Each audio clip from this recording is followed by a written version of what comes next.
गैरसमज महाराष्ट्रामध्ये पसरला होता की तुम्ही 24 तारखेचा वेळ वाढून 29 तारीख राज्य सरकारला दिली, पण तुमचं तसं म्हणणं नव्हतं, त्याचा गैरअर्थ काढला गेला असं तुमचं म्हणणं आहे. नेमकं काय म्हणायचं होतं तुम्हाला? कशाची तारीख मिळवून पाहिजे होती आणि तुमचा अल्टिमेटम काय आहे? प्रतिनिधी बांधवांनी प्रश्न विचारला होता की विशेष अधिवेशन सरकार बोलवणार आहे.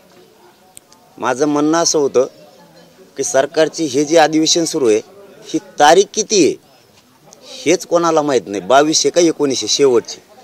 विशेष अधिवेशन बोलवण्यापेक्षा सरकारनं आमच्याकडून 24 डिसेंबरपर्यंत तारीख घेतलेली आहे आरक्षण महाराष्ट्रातल्या मराठा समाजाला देण्यासाठी.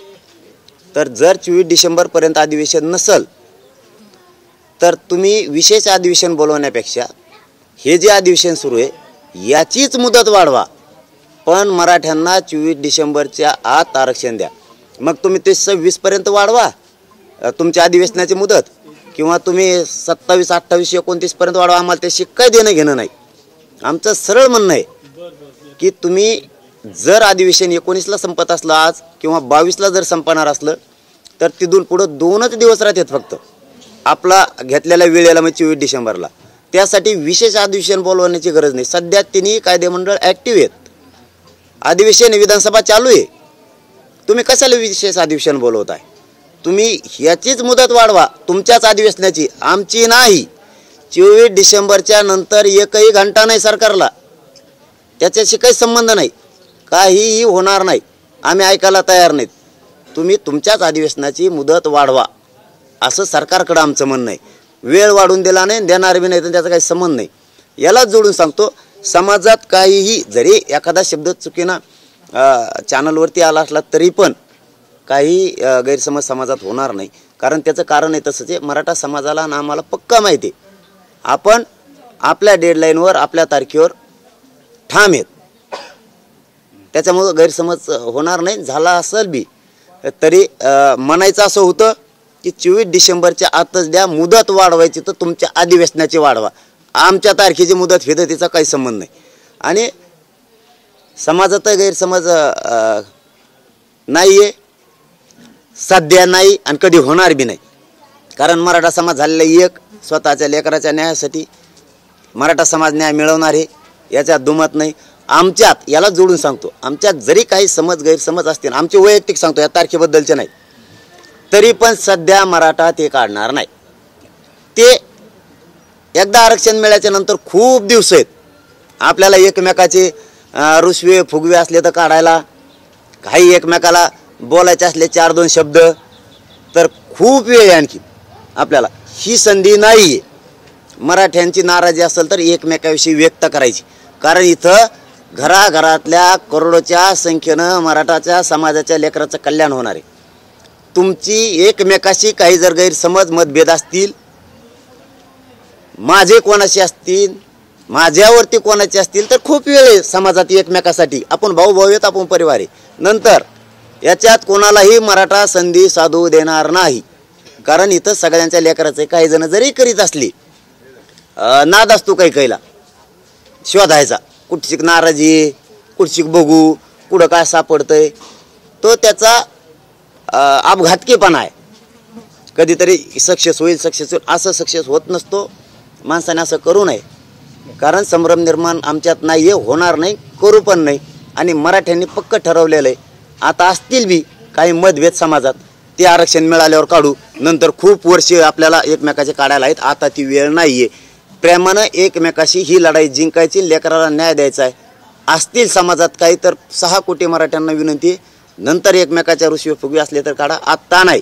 आता लेकराला मोठं करण्यासाठी लढायचं. मागच्या आठवड्यात मुख्यमंत्री असं म्हणाले होते की या आठवड्यामध्ये सोमवारी मराठा आरक्षणावर सभागृहात उत्तर देतील किंवा ते बोलतील. काल शक्यता होती पण तसं झालं नाही.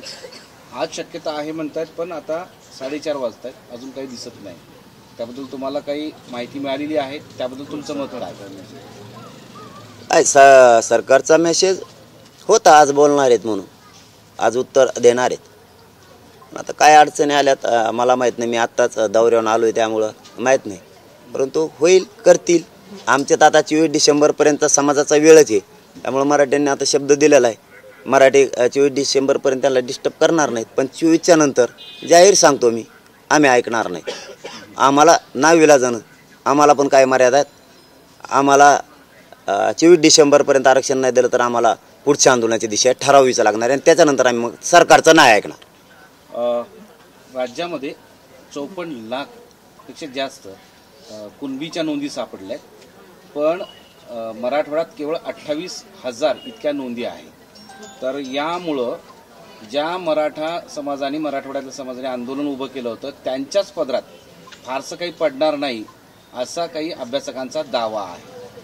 आणि ज्या नोंदी सापडल्या त्यातल्या बहुतांश पश्चिम महाराष्ट्र, विदर्भ, कोकणातले ते ऑलरेडी कुणबी आहे. नाही, कोणाला काय वाटतंय, अभ्यासकांना काय वाटतंय याच्यावर हे आंदोलन नाही. मला काय वाटतंय त्याच्यावर हे आंदोलन नाही. इथं गोरगरीब मराठ्यांना काय वाटतंय ते महत्त्वाचं आहे. जरी मराठवाड्यातून लढा उभा राहिला असता तर मराठवाडा काय महाराष्ट्र, अखंड महाराष्ट्राच्या बाहेर नाही. आणि महाराष्ट्रातले मराठे हे वेगळे नाहीत आणि ती संस्कृती मराठवाड्यातल्या मराठ्यांच्या नाही, महाराष्ट्राच्या सुद्धा नाही. सगळे भाऊ आपलेच आहेत. कोणाला व्हायला मिळतंय ना, मिळणार आहे. हा, हे खरं आहे की मराठवाड्यात कमी नोंदी सापडल्यात. ते सरकारच्या कानावर आम्ही 2 दिवसापासून टाकलेलं आहे की इथले काही अधिकारी जाणून बुजून पुरावे शोधत नाही आहेत आणि निरंक म्हणून अहवाल देतात. म्हणजे इथं नोंदीच नाहीत असा अहवाल देत आहेत. त्यांचा बंदोबस्त करा हे सरकारला आम्ही सांगितलेलं आहे. आणि समितीला 24पर्यंत काम करू द्या. आणि समिती जर ताकदीनं मराठवाड्यात काम केलं तर लाखांना नोंदी तुम्हाला मराठवाड्यात सापडलेल्या दिसतील आणि त्या नक्की सापडतील, त्याची काळजी नाही. आम्ही लढणार त्यासाठी, त्यात काय दुमत नाही. या नोंदीशिवाय कुणबी नोंद नसतानाही सरसकट कुणबी दाखले देण्यासाठी मराठवाड्याची परिस्थिती विशेष आहे असे मुद्दे मांडले जात आहेत. कारण त्याच्यामध्ये वेगळे 8-10 मुद्दे आहेत ज्यामध्ये 1967 पूर्वी काही नोंदी होत्या पण त्या उपलब्ध नाहीत. वेगळ्या कारणामुळे ते आपल्यापर्यंत पोहोचण्यात जाळलं. त्यावेळेस हैदराबादला ऑफिस होतं, तिथे ठिकाणी ती नुकसान झालं. त्याचबरोबर काही जन्ममृत्यूच्या नोंदी नाही. त्याचबरोबर काकासाहेब कालेलकरांचा अहवाल सांगितला होता. ह्या बऱ्याच गोष्टी आहेत ज्याचा आधार घेऊन असं सांगितलं जातं की मराठवाड्याला काहीच गरज नाही नोंदीची, सरसकट मिळू शकते. जाळलं म्हणजे सगळ्या मराठवाड्याचं थोडंच जाळलंय. इथं खूप पुरावे आहेत ना घ्यायच्या म्हणल्याच्या नंतर. देवस्थानामध्ये पुरावे आहेत हजारो वर्षापूर्वीचे. जे समितीनं, याला जोडून दुसरा मुद्दा सांगतो, जे समितीनं दस्तावेज शोधलेत कोटीत, त्याच्यामध्ये नेमकं काय लिहिलेलं होतं? ज्याच्यात नाही म्हणता त्याच्यामध्ये काही मध्ये शेती लिहिलेलं आहे, म्हणजेच कुणबी झाला तो. तुमच्याकडं टिशीवरती लिहिलेलं आहे, ते एक ग्राह्य धरा. देवी लस म्हणून होती, त्याच्यामध्येही लिहिलेलं आहे. पूर्वी राजस्थानचे भाट होते, तेही त्यांच्यामध्ये तुम्ही ह्या जरी नोंदी ग्राह्य धरल्या शासकीय नोंदी म्हणून. आणि मराठवाड्याचे विदर्भाशी नाते आहेत आणि मराठवाड्याचे पुन्हा पश्चिम महाराष्ट्राशी पण आहेत. तिथल्या मुली महाराष्ट्रात केल्या जातात, मराठवाड्यात केल्या जातात, विदर्भातल्याही केल्या जातात. तिथं तिच्याकडं कुणबी प्रमाणपत्र आहे. आणि ती ज्यावेळेस इकडे येते रोटीबिटी व्यवहार होऊन मराठवाड्यात, त्यावेळेस तिच्याच लेकराला तिला असणाऱ्या आरक्षणाचा लाभ घेता येत नाही. ते द्यायला का प्रॉब्लेम काय आणला? कारण ते तिचे लेकर आहेत. कोणचं नातं जोडायला निघालात मग तुम्ही? कुणबी आणि मराठे एक येते, नातं कोणचं जोडायला निघालात? कोणचा निकष आहे नेमका तुमचा? आहे ती आई आहे, तिचे ते लेकर आहेत. आईकडे कुणबी प्रमाणपत्र आहे, त्या प्रमाणपत्राचा जर तिच्या लेकराला घेता येणार नसेल, कोणची कायद्याची चौकट चालवताय तुम्ही नेमकी? तेही लागू झालं पाहिजे, तिचे लेकर आहेत ते. याच्यामध्ये मराठवाडा पूर्ण आणि महाराष्ट्र फिट होऊन जातोय सगळा. हे कायद्याच्या चौकटीच्या बाहेर नाही. हे सरकारनं 24 डिसेंबरच्या आत करावं. एक शासन निर्णयाचा विषय, लय मोठा विषय नाही. यामध्ये तुम्ही म्हणता की मुदत वाढून घ्या अधिवेशनाला, मात्र अशी माहिती आता हाती येते की उद्याचा अधिवेशनाचा जो आहे तो शेवटचा दिवस आहे आणि मराठा आरक्षणावर अद्याप कोणताही निर्णय जो आहे तो सरकारनं घेतलेला नाहीये.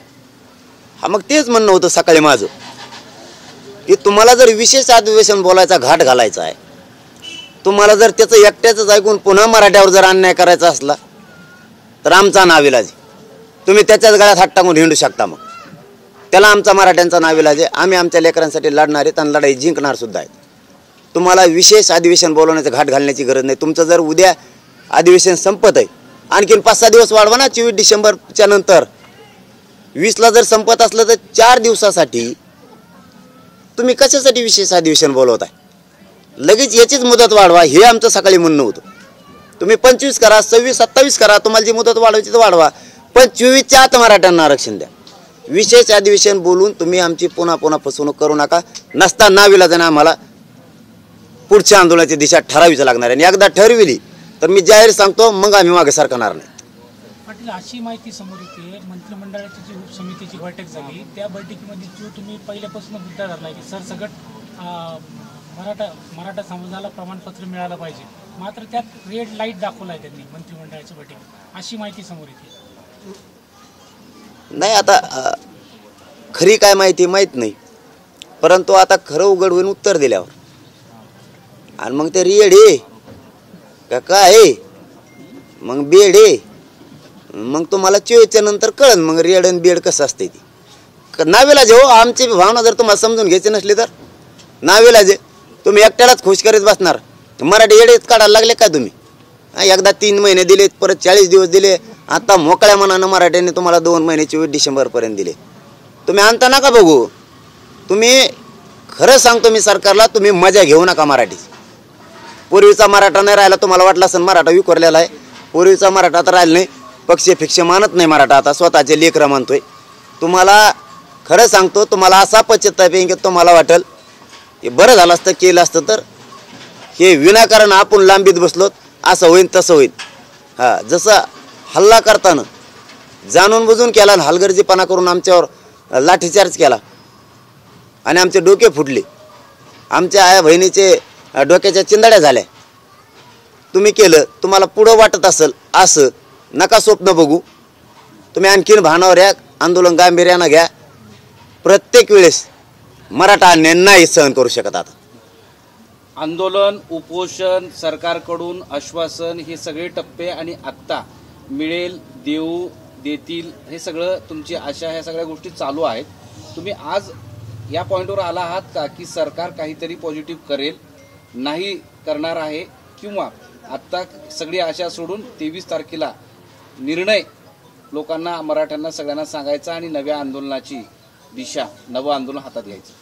रात्री सरकार बोललं होतं म्हणून वाटत होतं 24 डिसेंबरपर्यंत होईल, पण तुम्ही ढकलाढकली जर करीत असली, आमचं ठरलेलंच आहे. तुम्ही केलं काय आणि नाही केलं काय, आम्ही आमची दिशा 100% ठरवणार आहेत. मग मात्र म्हणू नका 2 पावलं मागं या, 10 पावलं पुढं जाणार, पण 2 पावलं मागं मग नाही येणार, आम्ही नाही येणार. 17 तारखेला तुम्ही जाहीर तुमचा विश्वास आहे का अजूनही सरकारवर की काहीतरी पॉझिटिव्ह घडेल, का ते कमी झालंय? नसला तरी बी ठेवावं लागणार आहे. एक संयम आमच्याकडे आणि आंदोलक या नात्यानं सरकारकडेच विश्वास ठेवायला लागतो, कारण न्याय तिथून मिळणार आहे. पण त्यालाही काही मर्यादा आहेत. किती दिवस विश्वास ठेवायचा? 24 पर्यंत ठेवू, मग मात्र समाजाचा नाविलाज आहे. समाजाला पुढची दिशा ठरवावीच लागणार आहे. 17 तारखेला तुम्ही महत्वाची बैठक बोलून तुमची पुढची रणनीती ठरवणार होतात, पण मुख्यमंत्री बोलणार आहेत म्हणून तुम्ही तुमचा वेळ पुढे ढकलला घोषणेच्या आंदोलनाचा. सरकार मात्र 17 तारीख, 18 तारीख, आज 19 तारीख, 3 दिवस झाले तरी भूमिका मांडत नाही. सरकार बगल देण्याचा प्रयत्न करते तुमच्या विषयात.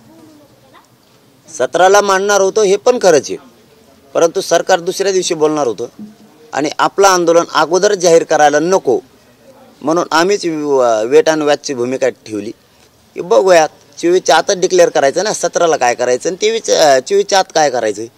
24च्या पुढं तर नाही करायचं, आताच करायचं. बघूयात कोण कोणाशी विषयी किती गनिम्या का वापरतो. तुम्हाला सुद्धा आमच्या डाव नाही कळणार. मी मीडियाच्या माध्यमातून जाहीर सरकारला सांगतो, तुम्ही डाव जर आम्हाला कळून देणार नसाल, आमचे बी नाही कळणार. मात्र पुढं म्हणू नका हे जडच झालं जरा. जर आणि तर 24च्या दिवशी आंदोलनाला सुरुवात होईल की 25च्या दिवशी? नाही, ते 23ला डिक्लेअर करून सांगून ओपनच. तुम्हाला काय चोरून ठेवलं नाही भाऊ आपण कधीच. कारण तुम्ही सुद्धा जाहीरच सांगतो, पाय सुजूस तर पळालेला आहे. ही समाज नाही विसरणार, त्याची काळजी नका. तुमच्याच समोर काय सांगायचं सांगन कधी पण. हे पवित्र व्यासपीठ मराठ्यांचं आहे. सांगणार तर ह्याच व्यासपीठावरून तुमच्याच समोर. झाकून लपून काय समज ते करत असते, झाकून लपून आम्ही नाही.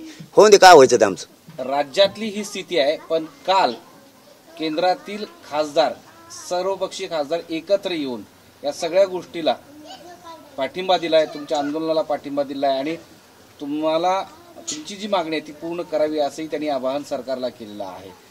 ते केंद्र पातळीवर सिरियस दिसत आहेत आणि राज्य पातळीवर सिरियस दिसत नाहीत असं वाटतंय तुम्हाला? तुमचा अभ्यास काय म्हणतो? नाही, त्यांनी कोणत्या खासदारांनी पाठिंबा दिलाय ते आपल्या माध्यमातून कळालंय. ओबीसीतून मराठ्यांना आरक्षण देण्यासाठी पाठिंबा दिला असेल तर त्यांचं मराठा समाजाच्या वतीनं अभिनंदन आहे.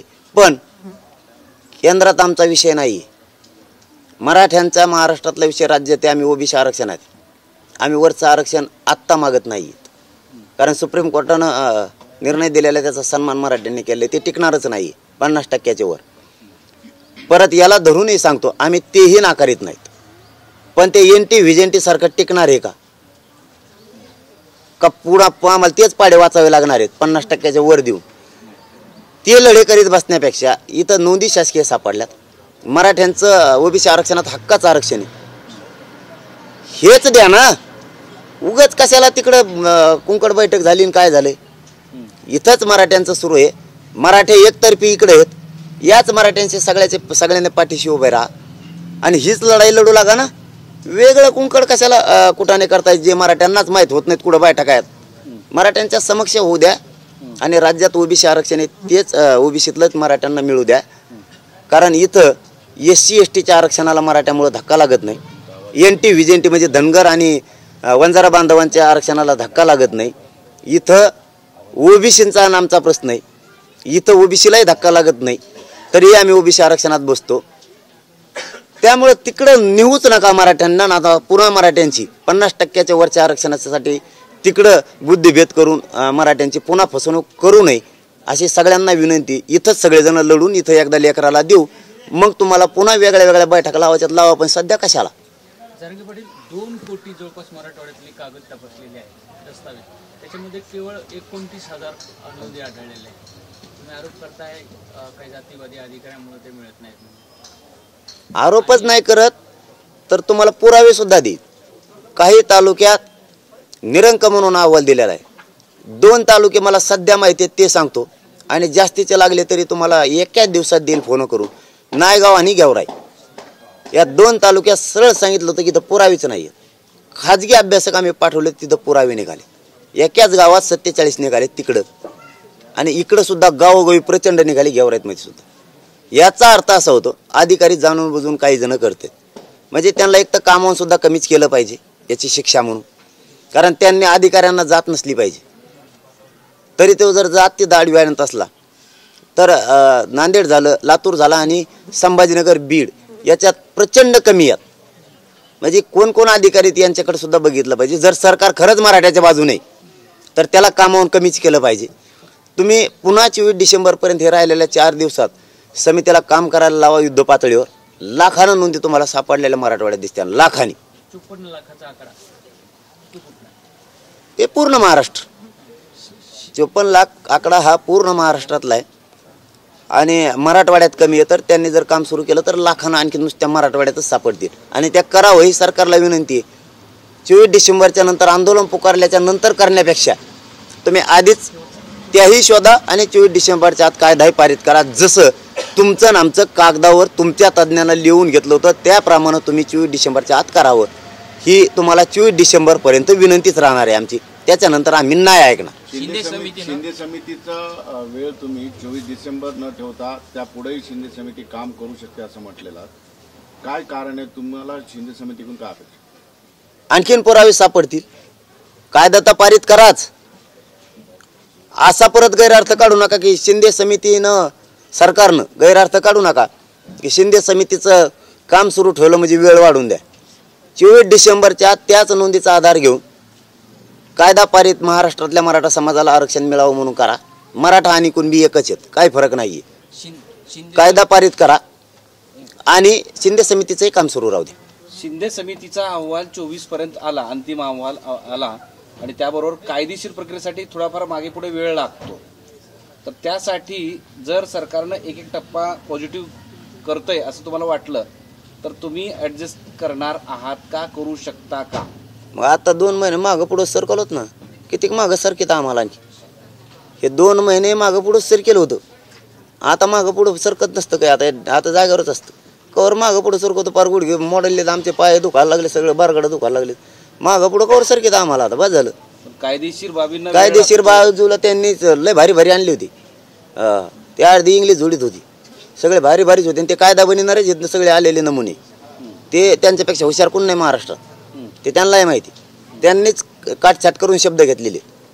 कायदा असा पारित करता येतो म्हणून ते शब्द घेतले. त्या शब्दावर सगळं होतं जे कागदावर लिहिलंय त्याप्रमाणे सरकारनं काम करावं. आता पुढं नाही मागं नाही कायदा बनायला आणि त्याला. मग 3 महिन्यापासून काय चाललंय? मागचे 3 मधले 40 दिवस आणि हे 60 दिवस होता का असं 20 वर्ष आणखी? आता नसतं जमत ते. सरकारनं आमच्याही भावना आता समजून घ्या. विनाकारण आम्हाला उगाच रक्ताळीला सरकारनं आता आणू नये. शिंदे समितीनं 15 कोटी दाखले तपासले असं सांगतात. मग राज्याची लोकसंख्या ही 12 कोटी आहे. मग हे आकडे आले कुठून असं छगन भुजबळ म्हणतात. त्याला काही नाही कळत. मला वाटलं दुसरं कोणाचं आहे का काय त्याच्याकडून हुकला असं अंक. त्याला नाही गणित येत. त्याला काय येते? जरांगे पाटील पुन्हा तो प्रश्न आहे की RSSने कुठेतरी विषमता भावना वाढीस लागेल म्हणून जनगणनेला विरोध केला. स्पष्ट भूमिका केलेली त्यानं व्यक्त की जाती जनगणनेला त्यांचा विरोध आहे किंवा होऊ नये. ज्याची पवारांनी पण जनगणनेसाठी हे केलंय, व्हायला पाहिजे म्हणून पाठिंबा दिलाय. काय असतं आता ज्याचं त्याचं मत आहे, ज्याला त्याला मांडण्याचा अधिकार आहे. आमचं मत हेच आहे, आमच्या शासकीय नोंदी सापडल्यात आम्हाला ओबीसी आरक्षणात घ्या. आणि तुम्हाला जर ओबीसीची मर्यादा वाढवायची असेल तर आधी आम्हाला आत घ्या मग वाढवा. तुम्हाला जनगणना करायची असेल तर आधी आम्हाला आत घ्या आणि मग तुम्हाला काय दूध का दूध पाणी का पाणी करायचं जनगणना करा. काय करायचं करा, आमचं कशालाच मत नाही आहे. फक्त आधी आम्हाला आत घ्या.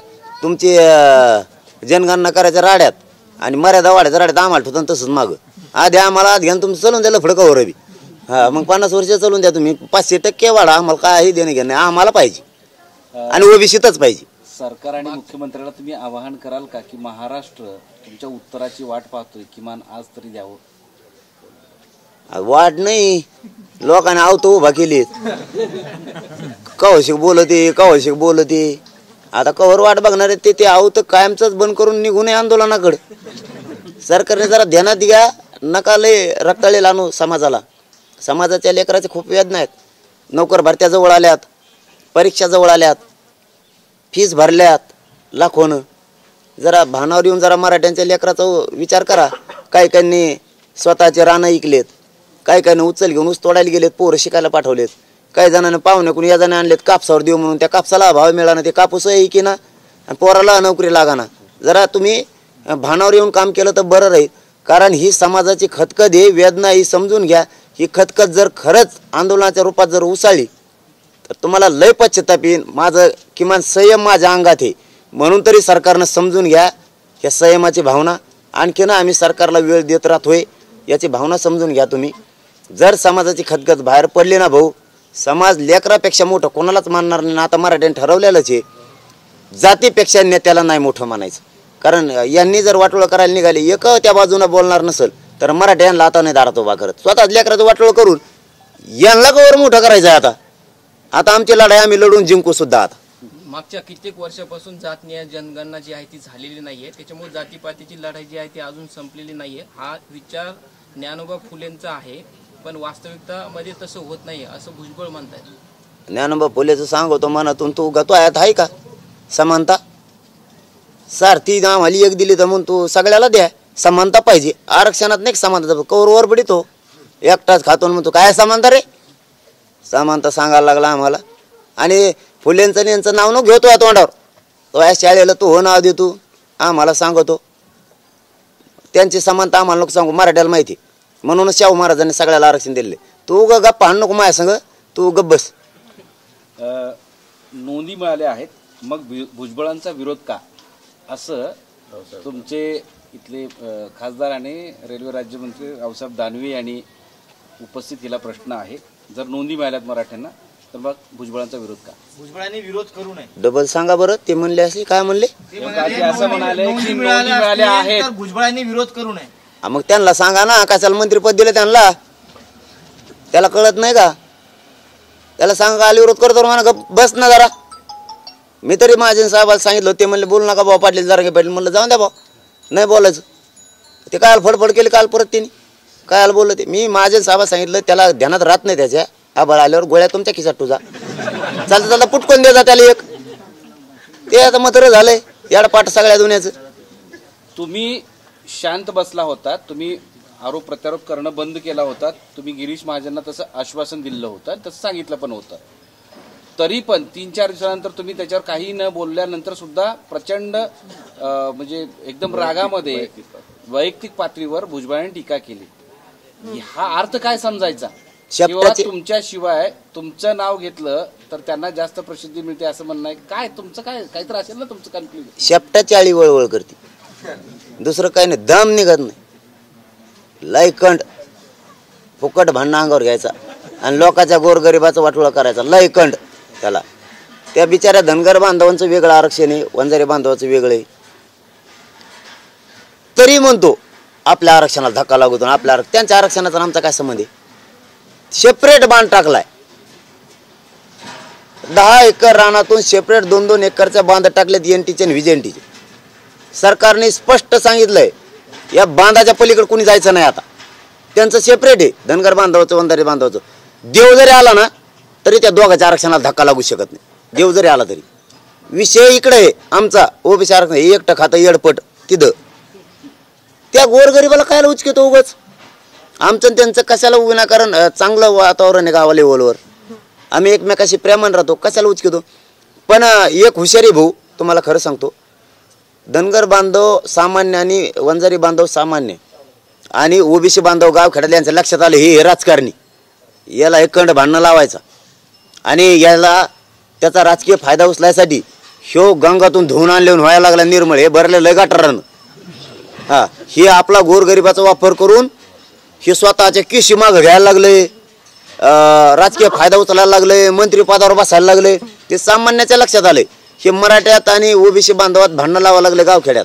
हे राजकारणी हे लोकांच्या पक्का लक्षात आले. त्यामुळं त्याचा काही परिणाम होणार नाही. परंतु त्यांनी शहाणं व्हावा असं वाटतंय बा आम्हाला, कारण त्याला खूप दिलंय. देवेंद्र फडणवीस साहेबांनी जरा त्याला सांगितलं तर बरं होईल.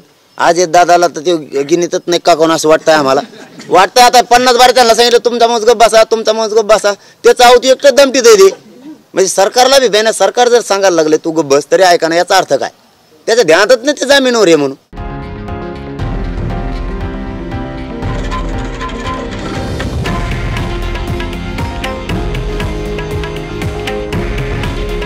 हे आहे देशातील नंबर 1 न्यूज नेटवर्क आणि आपण पाहत आहात TV9 मराठी. काळजी तुमची, हित महाराष्ट्राचं.